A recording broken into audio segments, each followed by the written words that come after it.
Hello, everyone. Welcome to another episode of Decided Heart Conversations. It is 2021. Happy New Year. Uh, we have an amazing guest, Chris Reavis, who is going to share some tips on how we can connect with our kids in really meaningful ways. Chris is a proud parent of an autistic child, a parent coach, speaker, author, and founder of You From Home. And he has been recognized as a leading parenting expert, helping parents of high-functioning autistic kids put the pieces all together and have this, and I love what you say about this, Chris, like have this rad life. That's when I know that you're my people when you say rad. How do we have this rad life as a family? So Chris, welcome to our show. Thank you so much for having me. I'm so excited. So happy that you're with us. A little bit more. Yeah, I mean, I love that. Rad. I have to tell you, she's not lying because she always talks about being the wow factor. So like Nice. rad, Yep. speaking her language in particular, but you're welcome in, my friend. Welcome in. So I would love to hear more about what brought you into doing what you do now. Tell us about yourself, your journey, and really that decided heart moment of, hey, this is where I need to be. This is my purpose. This is my mission. Yeah, I'd be honored to. It's non-logical like these things usually are. So I have about a 30-year tech career and really successful one, really thankful for that. But about 11 years ago, my son was born and he's on the autism spectrum and struggled with some other things. And, you know, as one of those parents, I went through just about everything, right? As a parent that cares for your kiddos, we try everything and anything. And there's not a lot of certainty until I found, you know, a path that works for him and worked for so many other kids. But the pivot really wasn't just that. It was, you know, thinking what my mom taught me, a really strong connection with my mom my entire life. She passed a few years ago, but she's still with me. And my mom, just to shine a little light on that, in her 60s, she went back to school instead of retiring, got a master's in divinity and became a hospice chaplain to the day she was diagnosed with cancer. That's just how she was and how I grew up. And I just, you know, I was looking at my career, I'm in my early 50s now, just like, is this what I want to finish with? Or should I use all these cool things I've learned and use how I was brought up to serve other families? And so, you know, making that pivot now, you're catching me mid pivot. I still have that 9 to 5 and I'm doing this as well, but that will be my full-time career and focus. And my goal is to serve, you know, at least 1,000 families a year, and step that up as it scales and in a really genuine way. So it's so exciting. And when I do it, I feel my mom with me, like feel it in my hands, feel it in my heart, and I know I'm in the right space. So it's really obvious, right? Now that I'm in the zone doing it, and it's fun. It feels so great to serve and see the results and share, you know, what I've learned the hard way, a lot of it as a parent, and then collapse that time, you know, so parents don't have to go through 10 years of what I did to know how to serve their kiddos. I can get in there pretty quickly. And thanks to lots of brilliant people at Harvard and their neuroscience, they did all the hard work. I'm just packaging it and getting it to parents so they can use it. But yeah, that's been my decided heart moment. And, you know, certainly took a lot of courage. I support my kiddos. I'm the breadwinner for the family. You know, all that stuff comes up, you know, as we make it, but it's always the right choice, right? Coming from our hearts and serving others. So yeah, that's what I'm doing and why I made the pivot, and excited to share that with people. I have to, it's so funny, Sonia. I feel like he is the combination of so many things that we've been talking about in 2020. Chris, it's just magic because we've been talking about Ikigai a lot. And I don't know if you know much about Ikigai, but it's like you are that thing that you're good at, that you love doing, that is your purpose for the world, and that you can also make a living doing. And you found that, right, in what you're doing. And I love hearing your words. And then we're also reading a book right now that's called Cassandra Speaks. And it's all about really the old, letting go of the old ways of looking at masculine and feminine and embracing the fact that empathy doesn't just have to be a female brand, and how the world can be. So I love the fact that you're connecting with your mom. I love the fact that you're bringing what you are, who you are as a person and as a male and as a father into, like, well, look, it doesn't just have to stay here. And I'm going to use neuroscience as well and all of these things to help reach families and children and help them know there's a different way. And so as I'm thinking about all of this together, where do you even start trying to uncover this neuroscience? And it sounds very complicated. Yeah, it does at first. Some awesome people have made it simpler, and it's my job to make it even more simpler. So what I do is called the Rad Protocol. I use that word. The first part of Rad is R for receive, which is empathy. And I'll give just a really quick primer on how our brain works, because that kind of lines it all up together. And if someone listening is a brain surgeon, my apologies, my fidelity won't be perfect.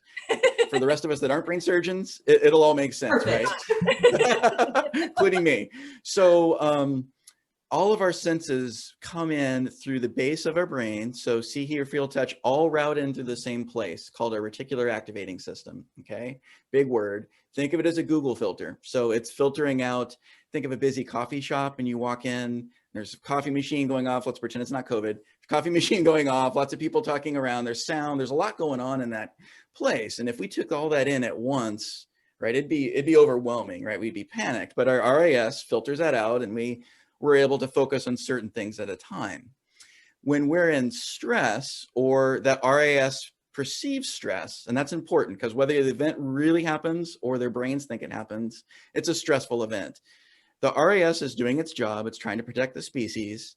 It routes you to fight or flight. It routes you to your amygdala and fight, flight, or freeze, which is the base kind of primitive part of our brains. The cortisol pumps up, the adrenaline pumps up. And what's really interesting in this is in fight, flight, or freeze, it's sort of like if the power was off in your block and you're trying to turn the light switch on and off, we'd kind of laugh at people doing that. But we do that. We try to talk to our kids when they're in fight, flight, or freeze. Their prefrontal cortex is off, just like the power off in a street. You can't turn it on by flipping the switch more or yelling more, asking them to listen more. The way you do it is empathy. And what the neuroscience shows, which is I just get excited about every time. And when I work it with my kid, it's like magic, with my clients too. Empathy helps everyone get out of fight, flight, freeze. So kids on the spectrum, kids with ADHD, no fault of their own, they go to fight, flight, freeze a lot. It's a skill gap. It's something they're born with. They can't help it. You as a parent can't help it, right? They're not doing anything wrong or bad. It's just how they're born. And they get stuck and they can't easily get unstuck. And so what the Rad protocol does with empathy and a few other things is it literally trains their brain. It literally creates new neural pathways. So when that stressor comes in, whatever it is, instead of going to fight, flight, freeze, they've got a path to their prefrontal cortex and they can reason. And it's a really simple, beautiful process that you do with your kids. The connection is way stronger with our kiddos after it. Our kiddos get way more resilient, right? They're learning how to handle things because we know the world's going to throw more at us. So our ability to be resilient is big. And I can tell you the ideas our kids come up with are amazing. I mean, my son for sure, but all the clients I serve, they've got amazing minds and amazing ability to solve problems given the chance. So long answer to your question, but empathy really changes the brain chemistry, literally, both for the parent and the kiddo, because we calm down. We're not upset and angry. We're coming from a space of understanding, really meeting them where they're at. You know, hey, I get it's really scary that Thor's in the room. We all know Thor's not in the room. Don't need to argue about that. Don't need to make them wrong. But for that kiddo, let's make up that they think Thor's in the room. Wow, that must be really scary. What's that feel like? Right. That's a different conversation than arguing with them about Thor in the room and hey, you're lying. And by the way, doing that, they'll be able to let go of that fantasy stuff, right? So super long answer to your question, but empathy is really magical and how it changes our brain chemistry, both us and our kiddos. I'm really resonating to this because, so in my line of work, I help parents and teenagers through life after high school. And oh yeah, that whole conversation is heightened in terms of anxiety. And I'm really feeling for the parents. Parents usually, they start to hear, and I'm constantly coaching them, like, try to filter out all the noise, just like you said, the coffee shop. So much noise is happening during this time frame, and I see parents are the first to freak out and panic. Yes. And they're allowing all this noise to filter in, and then they're trying to connect and coach their teen through it all. And so I'm really resonating with the parents learning these skills and understanding that neuroscience dynamic, because you're right, if we're the leaders in our kids' lives and we're expecting our kids to, kind of say, oh, we just have to calm down and, like, find the empathy. Well, and we must first do that within ourselves Right. as well, right? Absolutely. Have to model it. Yep. They learn from modeling more than anything we'll ever say, for sure.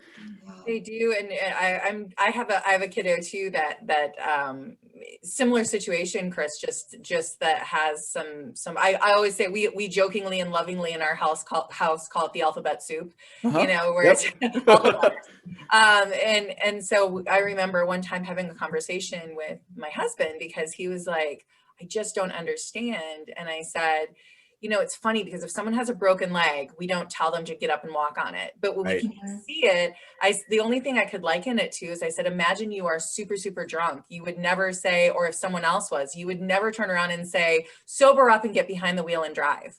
Right. But yet emotionally, that's what's going on is emotionally, we're drunk on the emotion and you can't just be like, sober up and drive. Right. Exactly right. Yeah, that's a great analogy. Yep. I used to say that similar thing. I would talk about like the wheelchair on the inside, exact same pattern you're talking about. If a kiddo was in a wheelchair, we wouldn't expect for them to walk, right? That'd be mean and cruel. Right.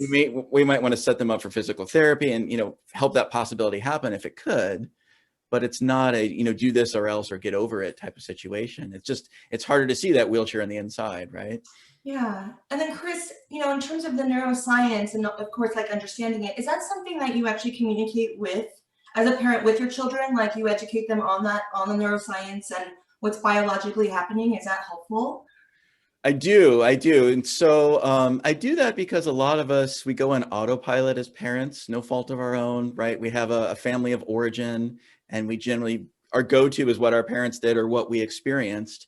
And that's not always science backed, right? And again, everyone's doing the best they can. There's no fault here, but knowing the science and knowing how the plumbing works, especially for people that are left brain like I am, like I love facts, I love double blind studies, and that evidence helps me move. And a lot of parents are that way too.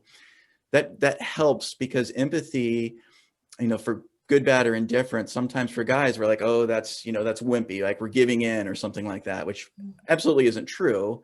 And the science kind of helps connect for guys and women too, but guys, we have this thing, just being honest, it helps us get past that. There's some science, it shows how it works, and then we try it and it really works. I'm like, oh, okay. Yeah. Yeah, so I do teach that just enough so people get it and can use it and be aware of how their kiddos' brains work. Awesome. And also help them be aware that kids' brains don't fully form till they're about 25. So if we're having the expectation that we're talking to another adult, that's probably the wrong expectation to have. Yeah. Yeah, we often judge. I feel like sometimes we judge kids on having all the experiences and all the things that we know. Like we forget to go back and remember when we knew nothing. Right. And some days I still feel that's me. Do you, when you have the RAD, the R.A.D, can you tell us what that? You started sort of talking about what that stands for. I'm curious. Yeah, totally. And so, and to be fair, this is all based on work. Dr. Ablon and his team at Harvard, Dr. Ross Green, Dr. Bruce Perry. So brilliant people came up with a phenomenal approach called collaborative problem solving. It served over 250,000 kids. Their target and their serving, as it should be, is mental health professionals. What I've done with the Rad protocol is just repackage that to make it easy for us to understand. And I'm on the board of Think Kids, so it's all legit. But repackage it so we can, as parents, can use it, and also repackage some of the lessons. So it's really easy, bite-sized stuff because we're all busy parents. To answer your question, R is for receive, which is really empathy. And that is the most important step. I will say, if you do nothing else, do this. And it's also not a race to the finish line. As parents, we're trying to finish. There's no finish here. Stay in R for the rest of your life. You'll serve your kiddos. So if you don't get out of R, it's okay. The A is for agree. And this is a pivot point where after really hearing your kiddo out, you share the adult concern. And the adult concern is really short, like health, education, wellness. This is not a protocol where we talk a lot. And then it's dream up. And so after you've done the empathy, your kiddo's really feeling heard out and safe and calm. You have an agreement, right? You understand the parent expectation and the kiddo understands that too. And then the kiddo solves the problem. And this is one of the funnest parts of it. So there are a lot of nuggets in empathy. I'll share a specific example here in a sec. that come up. So the kiddo will solve the problem. And yes, you agree as a parent, that's a workable solution. And then you try it out. And that pattern over time, and again, there's tons of double-blind studies that show this, help your kiddo not go to fight or flight or get unstuck from fight or flight and have that reasoning and have that solutioning. So the next time something comes in, they've got a different pattern for their RAS to pick from. But it's amazing. I can share a specific example if we have time. We'll take. Yeah, of course. Okay. So one of my clients I won't name was working with their kiddo who was really into a certain sport and then stopped being into that sport. And the parental assumption first was, just need to work harder and make them do it and that sort of thing. That's a normal thing that all of us parents would probably do at first. Like, why aren't you doing it? And then you need to do it more and all that sort of command control stuff. They tried the protocol and got super empathetic with their kiddo. And they discovered that the reason he didn't want to do that athletic activity is he used to do it with a pro. And they used to have this lunchbox, and they used to have a lunchbox break. And he was really excited about the lunchbox break. It had nothing to do with the sporting event or his excitement about it. He just wanted his lunchbox. And literally, they brought that lunchbox with him, and he did the sport full out. And they wouldn't have gotten there, I don't think, with just the, you're going to do this or else, right? Because the kid was too afraid to share, and maybe wasn't even aware that was a lunchbox thing. I mean, the lunchbox is not a big deal, right? That's no skin off our back as parents. We're still in control. And he's enjoying the sport. And so there's lots of little things, and they're just little subtle 2mm changes that make life so much more fun, right? For your kiddo and for you. I also think too, it's so helpful, and for me, self-identifying, like the predictability nature, the routine, knowing that when I enter this new, an environment, whether it's new or not, that there is something there that I can predict that comforts me. Or children where they can, so it gives them that courage to say, I'm a bit familiar with this. Right. And I find that can be really helpful. Absolutely. Yeah. Sonia, that's a great point. There's also the certainty for those of us with the alphabet soup on our kids' names, blow-ups can be kind of common, and we can be panicked about when is school, when that's back in session, or a sitter or a camp going to call us, and then we have to drop everything. And that's really exhausting, right? We love our kiddos, we're going to do anything for them, but that all the time takes a toll. And this process over time, from personal experience and my clients, that dies down quite a bit because they're building that resilience and they don't have to go to that explosion. So there's that certainty too, which is just lovely. Awesome. Well, and so much of it has to do, Chris, with trust. I mean, as I'm listening to you, if, and you were talking about the predictability, if I can just kind of putting a bow on it a little bit, when parents get emotional and go out of whack as well, it's not a safe place for kids to be either. And so when they can't predict how you're going to respond to them, and you might fly off the handle or not, or this or that or whatever, but when they know, they're going to come to you and they're going to find a compassionate but detached place. Because what's important about empathy, some people mistake, I think, empathy for fixing it. And fixing it and getting inside your child's skin and suffering it with them is not the same as acknowledging, hearing, and drawing forth, letting them have an opportunity to, I always think about trying to empty the cup, get all the yuck out, let them have it out. And now we can fill it back up with the good things and the solutions and the ways that we can move forward. But you can't do that if you're stuck with them. So I think I just want to, I don't know if you have a thought on that or not, but I get so concerned with parents watching them get into there was an image that the Dalai Lama talks about where it's like, he talks about empathy versus compassion, but I think it's all just semantics. Sure. And he says it's like crawling under the rock with someone and letting it roll over you as well, or standing outside the rock and saying, come over here. Yeah, it's so we all have the same brain chemistry. So when we're upset as parents, and that happens, it's not about wrong or right. There's a stressor. We have a response when we can be pissed off or upset or scared. It's exactly right. When we're in that state, what the brain scans show is your prefrontal cortex is off. So literally, if you've been, angry, so angry you can't see straight, or so sad you can't see straight, that's real. There's no electricity up here. And the more we can calm down as parents, or even sideline it to later, we have way more facility, right? When we're able to do that. Even if, and it can be difficult because sometimes our family of origin anger feels right. Like we have a strength in that anger, it's comfortable, sadly, because we go there, it's our go-to. And you have to untangle that a little bit and like, wait a second, that's not serving me, right? Or my kids.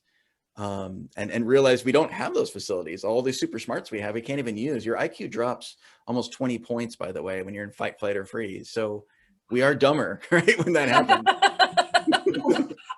Oh, that makes so much sense. And Chris, you mentioned something about understanding a kid's learning modality. Can you explain a little bit more about that? Yeah, totally. So the number one thing parents come to me with is my kids don't listen to me, right? And so there's that empathy part we already talked about, but it's important to know we all learn in one of three major ways, and then we have a secondary after that. So visual, auditory, or kinesthetic. Most school is auditory, and if you look at valedictorians, their learning mentality, no surprise, is auditory. Go do this, listen to me, you know, all the instructions are auditory. Kids on the spectrum and ADHD have a way higher chance that they're kinesthetic, meaning hands-on, or visual. So they're taking in their information primarily that way. So if you think about, you know, you're talking and their intake is hands-on, they're not able to listen to you, literally. So there are little simple things like if you had a kid that's, you can notice if they're wiggling a lot or really moving a lot or like to have their hands on Legos, or that's a big hint that they're kinesthetic, or they can do Legos and talk to you. Just something as simple as just gently putting your hand on their back or whatever's comfortable for them and then asking, you're going to get a way better result because you're honoring their kinesthetic and then they can hear you. Same with visual. So visual kiddos, they like to kind of watch something happen first and then they'll do it. It's almost like watching a YouTube video and then they can do it, or Etsy and nailing it. Sorry, Pinterest and nailing it. Got that wrong.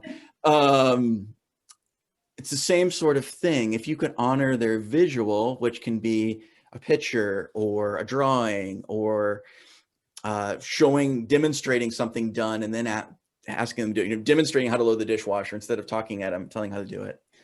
So if you meet your kids where you're at, and that's a slightly different one, but knowing that they could be visual or kinesthetic, and one of the reasons they don't listen to you is they really can't easily. That's a big one, and that can be tough, right? If I'm cooking dinner and doing 6 things at once, you know, sometimes I yell across the room, hey, you know, get water for the table or whatever that is. And it doesn't mean that they can't take that in, but their primary is probably visual or kinesthetic. And that plays, of course, into their learning and schooling and everything else as well. If they're struggling in school, I would suggest looking at that as well. And are there ways you can incorporate hands-on learning, visual learning as part of that, or at least as the entree into it? You'll see a lot of success if you do. When working, so I have this tool that I love to use. It's called self-portrait or power traits. And one of the tools that it reveals is modality and dispositions. And what I use it for is when parents want to help tutor their teens through something. Like, I'm an engineer, of course I can help you with calculus, right? And so then I'm like, well, let's just do this assessment. And so what happens is that there's this big crisscross where it does reveal that, okay, usually in this case, it was a father who was auditory, loves to explain things as a creator, spiral, doesn't have to think about sequence like A to B to C. Right. The guy likes to explain things, or the father likes to explain things A to Z to C.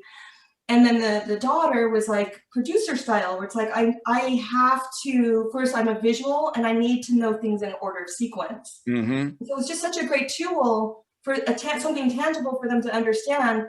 It's not that your daughter doesn't like you, or because there was a lot of conflict. Sure. It's just that modality was just so different. And I thought that was such a powerful piece to reveal to this certain dynamic. Absolutely. Well, and Sonia and Chris, I have a question for you, because I know, working with teen leaders, one of the things that we've been taught is that because of the change that is happening in screen time and so on, is that there's a natural progression where kids today, within the first 5 minutes, if they're not shown a visual of a new concept, they are likely to not get it. Are you seeing, even though that modality has always existed, Are you seeing much more image rich, visual, or even, well, obviously kinesthetic, but that idea that if I can't see it, I mean, they went so far, I had somebody suggest, instead of telling my child to clean his room, help him get it clean, take a picture, and then say, this is what I need it to look like. Mm-hmm. There's a lot going on there. So Yes. I'll tell you ask you 15 questions. No, you're fine. I meant going on in our brains. Yeah. No, your question's great. I'll tell you the little I know, and there's probably more layers to it, but there are a few things there. One is there are a lot of studies that show that visual, even if you're not a visual person, there's a dopamine rush. Like we get excited about going to our phones. There's like a little dopamine rush, a little addiction there. Also, there's an arousal that happens. So we get excited about that, and that can be fun for kids. They'll seek that out. So there's that going on, as well as if a kiddo is visual or kinesthetic, they're being met and they're going to be more excited than, Charlie Brown teacher, right? But yeah, that's the little I know. There's probably a lot more to that. I have seen with the school at home, with some, a lot of caveats here. For some kids on the spectrum and ADHD, they've done a little better because there's not an expectation that they can't wiggle. They can move around in their chair, right? They can do other things. There's other issues with that much screen time being tough, but being able to move around and do things you can't do in a classroom normally because it's disruptive for other kiddos, that's been actually kind of a big win for some kids, right? For others, it's been really, really hard, and they've shut down. So long answer, it kind of depends, I guess, is the short answer. Right. Well, I've loved this. This has been so fun. I feel like we can have Chris back and talk about, I want to talk about all kinds of things, like the ideas of letting go of the male ideals, how we've been brought up in the messaging, and then being able to embrace the empathy and more demonstration and more. I love it. I think it's all so wonderful and so necessary, and it's so necessary right now. I feel like right now, especially, we are in need of so much more empathy, so much more understanding with one another, and so much cooperation. Right. Truly. Yeah, and then Chris, what I just so appreciate is just this authenticity of really establishing meaningful connection with one another. I mean, our sense of belonging is so important to just humanity, but that parent-child relationship is so core. And I mean, we totally went off script, everyone. Like, we're leaning in, like, Chris, just tell us everything you know. And I am so grateful that you've made this change, that you've made this decided heart moment change. And I know that the world is going to be just so better off for it. So thank you for your courage in switching over.